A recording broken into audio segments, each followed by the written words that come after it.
जो दो इवेंट्स इकट्ठे नहीं हो सकते उनको कहते हैं म्यूचुअली एक्सक्लूसिव इवेंट्स। यानी अगर एक इवेंट हो गया तो दूसरा इवेंट नहीं हो सकता। सो उस वजह से जो इंटरसेक्शन रहेगा दो इवेंट्स के बीच में, that will be null.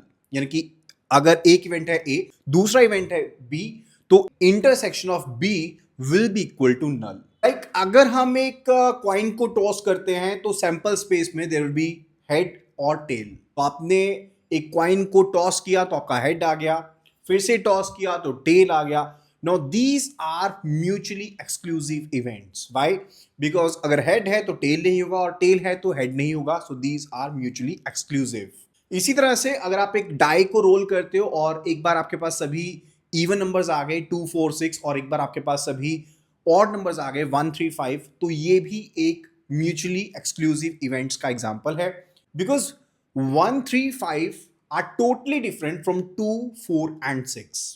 so यहां पर भी A intersection B equal to null हो गया। वहीं दूसरी तरफ अगर एक इवेंट का अकरेंस दूसरे इवेंट के प्रोबेबिलिटी को इंपैक्ट नहीं करता तो उसे हम कहते हैं इंडिपेंडेंट इवेंट। लाइक एक क्वाइन के एग्जांपल ले लो, जब आप एक बार क्वाइन को फ्लिप करोगे तो वो दूसरे टर्न को इंपैक्ट नहीं कर रहा।